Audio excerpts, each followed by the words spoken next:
The photograph was taken in the early 1930s, somewhere on the grounds of a government dacha outside Moscow. In it, Joseph Stalin stands surrounded by men who are smiling, relaxed, their jackets unbuttoned in the summer heat.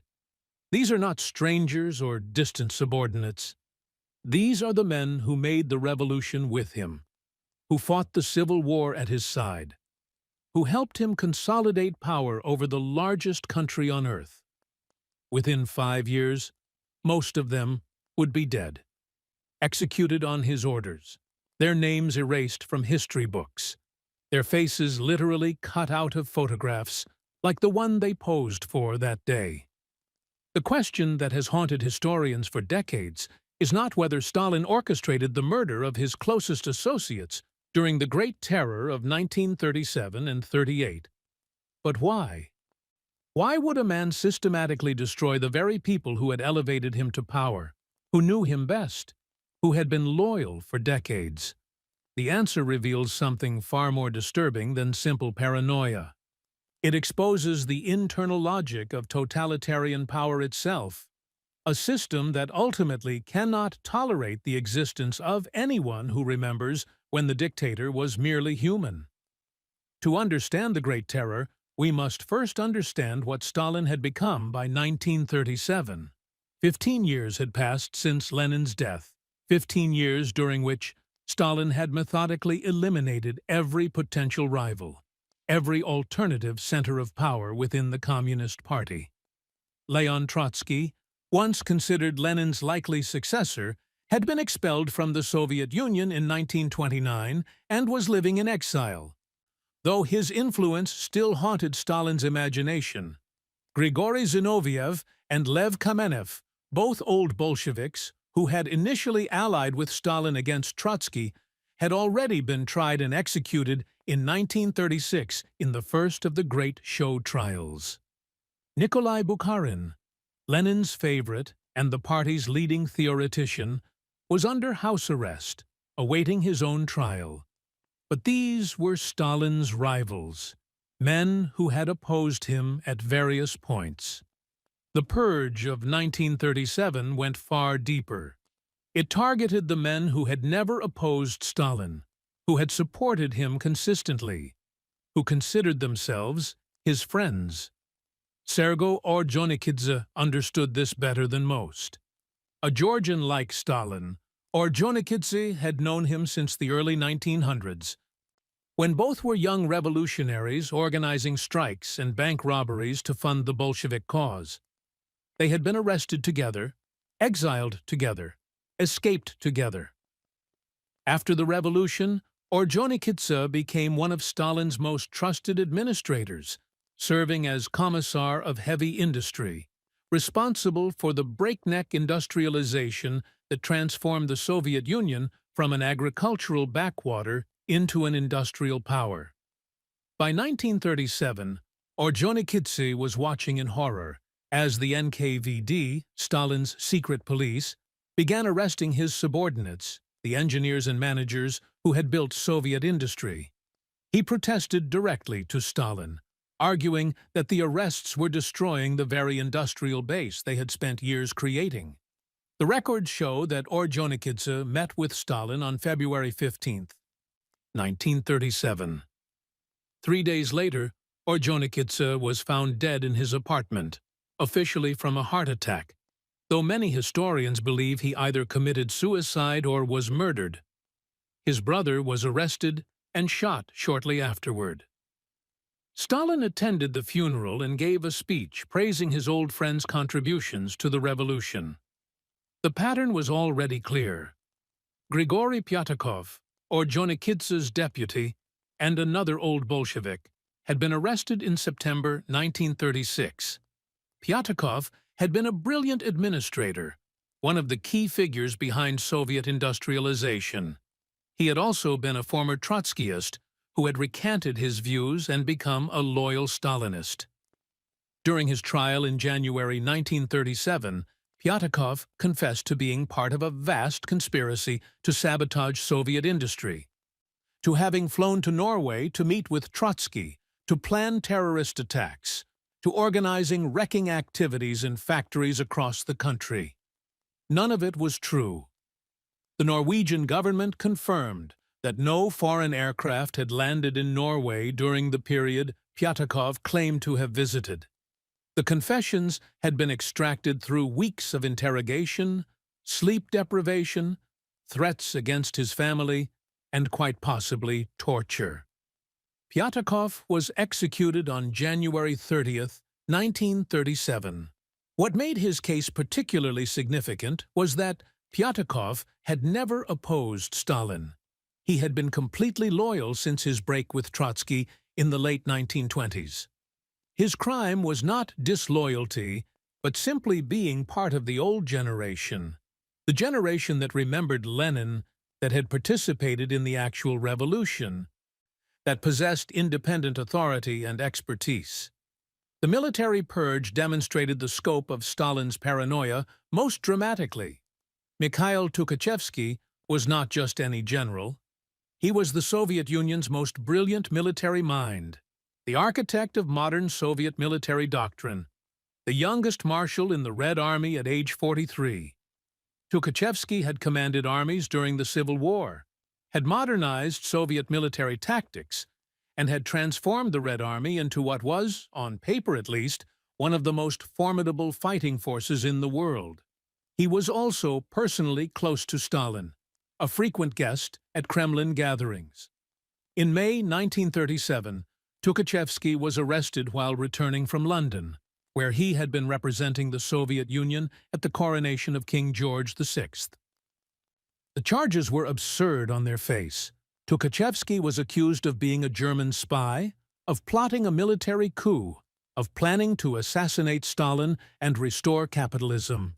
The evidence consisted of forged documents that had been fabricated by Nazi intelligence and passed to Stalin through intermediaries, documents so crude that Stalin almost certainly knew they were fake. It did not matter. Tukhachevsky was tried in secret on June 11, 1937, by a military tribunal consisting of 8 senior officers. The trial lasted 1 day. He was executed that same night, shot in the basement of the Lubyanka prison. 7 of the 8 officers who sat in judgment of him would themselves be arrested and executed within the following year. The military purge expanded exponentially from there. 3 of the 5 marshals of the Soviet Union were executed. 13 of 15 army commanders were executed. 57 of 85 corps commanders were executed. 110 of 195 division commanders were executed. The numbers become almost incomprehensible.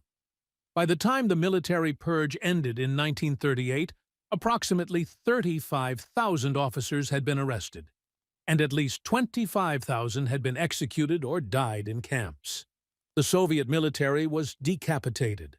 The institutional knowledge, the combat experience, the tactical expertise built up over 2 decades was simply erased. When Nazi Germany invaded the Soviet Union in June 1941, just 4 years after the purge, the Red Army's performance in the opening months was catastrophic. Due in no small part to the absence of the experienced officer corps that Stalin had destroyed. Some historians estimate that the military purge cost the Soviet Union millions of additional casualties in World War II, as inexperienced commanders learned through trial and error what the executed generals had already known. But the military were not Stalin's friends in the personal sense. Men like Ordzhonikidze and Abel Yanukidze were. Yanukidze was another old Georgian revolutionary, a man who had known Stalin since 1904. He had been secretary of the Central Executive Committee, essentially the administrative manager of the Soviet government. More importantly, he had been a regular companion of Stalin's, someone who attended the late-night dinners at Stalin's dacha, who watched movies with him, who was part of the inner circle. Yanukidze's mistake was relatively minor by the standards of the time. He had been accused of being too lenient in managing Kremlin staff, of allowing former nobles and bourgeois elements to work in government buildings, of being insufficiently vigilant. He was removed from his position in 1935, but not arrested immediately. For 2 years, he lived in a kind of limbo, still appearing at some official functions, but clearly in disgrace. In 1937, he was arrested and accused of being part of a terrorist conspiracy. He was executed in December 1937.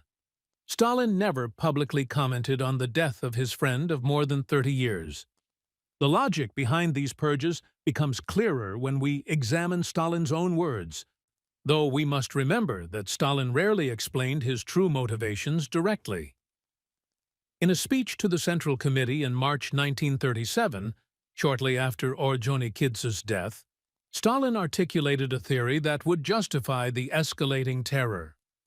He argued that as the Soviet Union grew stronger, as socialism was successfully built, enemies would become more desperate and more dangerous. Therefore, increased success required increased vigilance and increased repression. This was a complete inversion of Marxist theory, which held that class struggle would diminish as socialism advanced. But it provided an ideological justification for permanent terror. If success breeds more dangerous enemies, then there can never be a moment of relaxation, never a time when the hunt for enemies can stop. More importantly for understanding the purge of Stalin's friends, this theory meant that anyone could be an enemy because the enemies were becoming more sophisticated, better at hiding, more deceptive. Trust was not just naive, it was counter-revolutionary. Stanislav Redens learned this too late. Redens was married to Anna Alliluyeva, the sister of Stalin's deceased wife, Nadezhda. He was Stalin's brother-in-law, a man who had been part of the family for years. Redens was also an NKVD officer, one of the men who had carried out Stalin's orders during the collectivization of agriculture and the earlier purges. He knew how the system worked because he had been one of its instruments. In 1937, Redens was the NKVD chief in Kazakhstan, overseeing arrests and executions on a massive scale. In 1938, he was suddenly recalled to Moscow and arrested. The charges were the standard ones by that point: espionage, conspiracy, terrorism. He was held for more than a year, tortured, and finally executed in January 1940. Stalin's own relatives were not exempt. The message was clear: no relationship, no matter how close, provided protection. In fact, closeness to Stalin might make you more vulnerable, not less, because you knew too much. You had seen too much. You remembered when things were different. The role of Nikolai Yezhov in this period cannot be overstated. Yezhov was appointed head of the NKVD in September 1936, replacing Genrikh Yagoda, who would himself be arrested and executed in 1938. Yezhov was a small man, barely 5 feet tall, with a high-pitched voice and a reputation for cruelty that shocked even by Soviet standards. The period of 1937 and 1938 is sometimes called the Yezhovshchina, the time of Yezhov, because the terror reached its peak under his leadership. Yezhov understood what Stalin wanted, perhaps better than Stalin himself could articulate.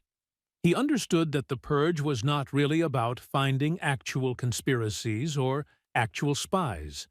It was about demonstrating that no one was safe, that survival depended entirely on Stalin's whim, that all previous relationships and loyalties were meaningless.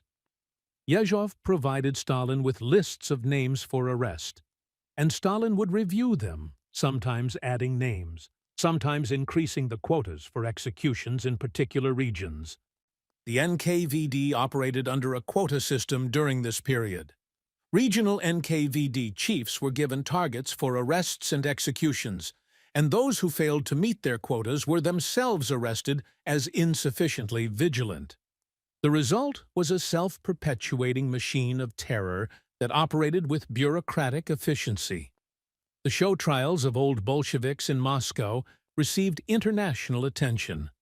but they represented only a tiny fraction of the actual killing. Between 1937 and 1938, approximately 1.5 million people were arrested for political crimes. Of these, approximately 680,000 were executed. These numbers, compiled from NKVD archives after the fall of the Soviet Union, are almost certainly underestimates. They do not include people who died during interrogation, or who died in transit to camps, or who were sentenced to camp terms they did not survive. The terror was not random, despite how it appeared to those living through it. Certain categories were targeted systematically. Former members of opposition groups within the Communist Party, people with foreign connections, ethnic minorities suspected of disloyalty, intellectuals, and most relevantly for our purposes, anyone who had been part of the revolutionary generation, anyone who had independent standing within the party, anyone whose authority derived from something other than Stalin's personal favor. This last category explains why Stalin's friends were so vulnerable. Someone like Orjonikidze or Yanukidze or Raidens possessed authority that predated Stalin's dictatorship. They had been revolutionaries when Stalin was one revolutionary among many. They had known Lenin personally. They could remember when party decisions were actually debated, when Stalin had to argue and persuade rather than simply command.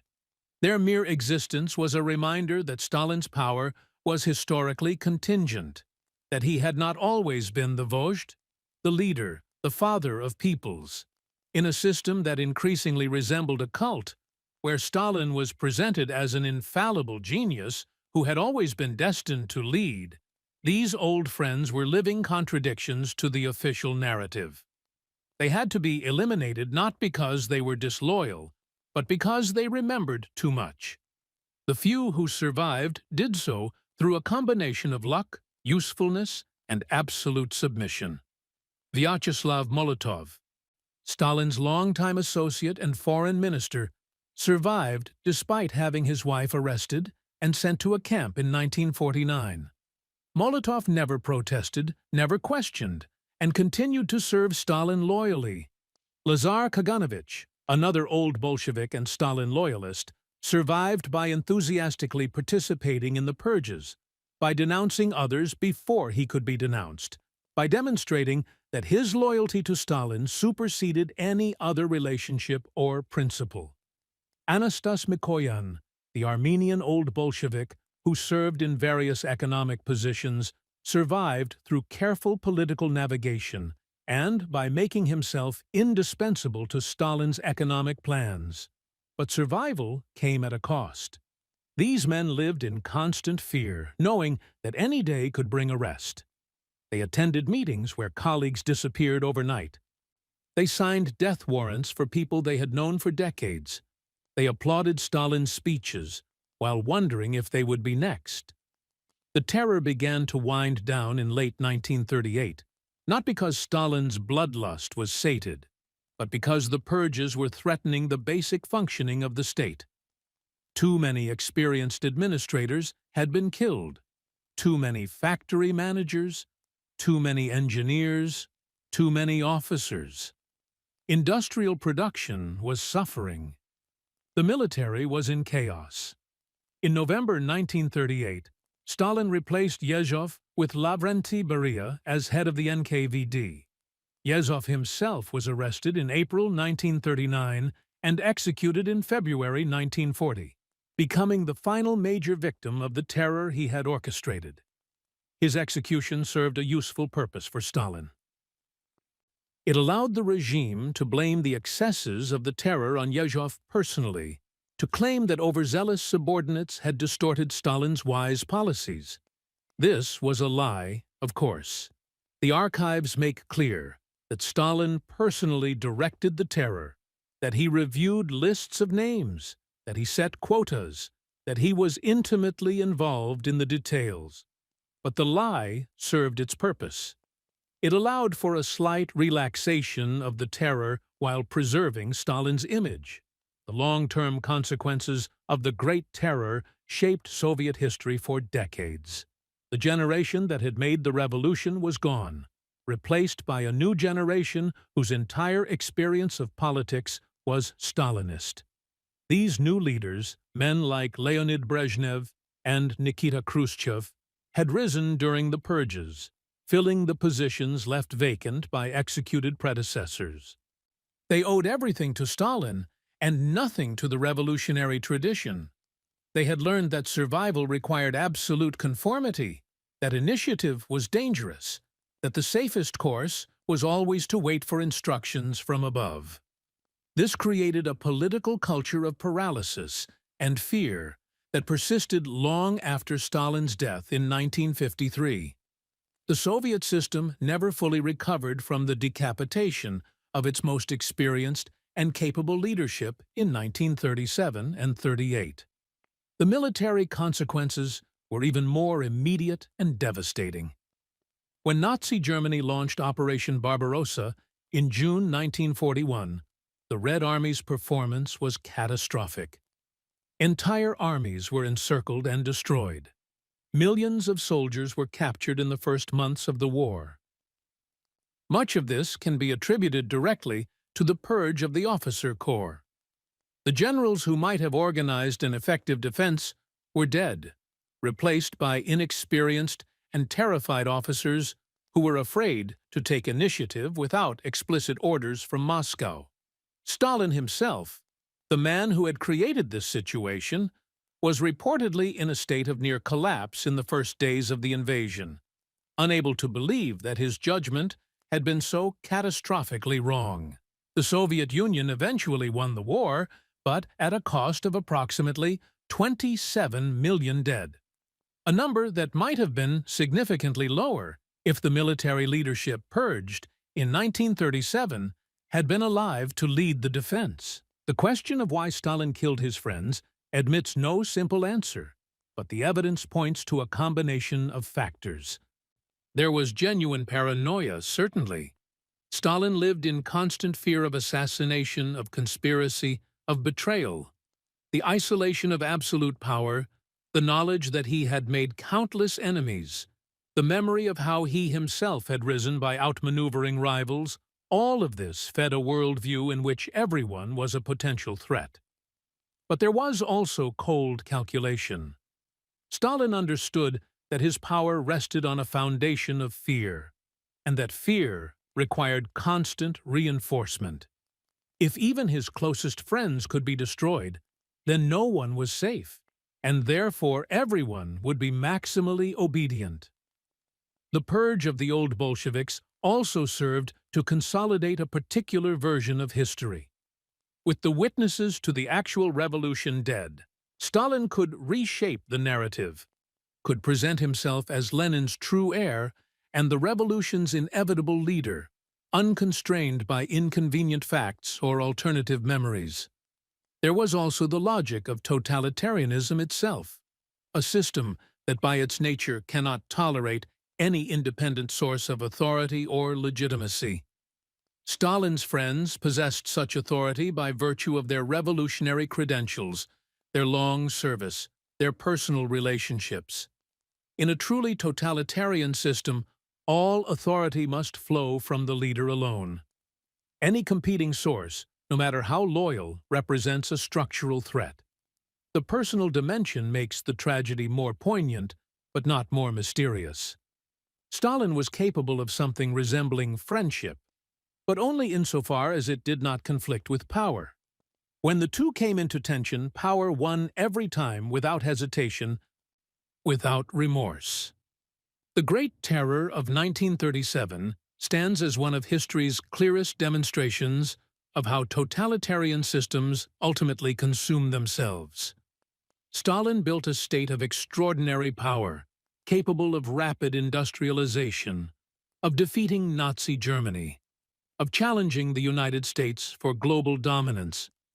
But he built it by destroying the human capital that might have made it even stronger, by killing the most experienced and capable people in the country, by creating a political culture in which fear trumped competence and survival required mediocrity. His friends died, not because they betrayed him, but because they knew him. And in a system built on the cult of personality, being a witness to the leader's humanity was the most dangerous position of all. The photographs from the early 1930s, with their smiling faces and casual poses, now look like images from a lost world. A moment before the revolution truly did devour its children, and the father of the revolution devoured his friends.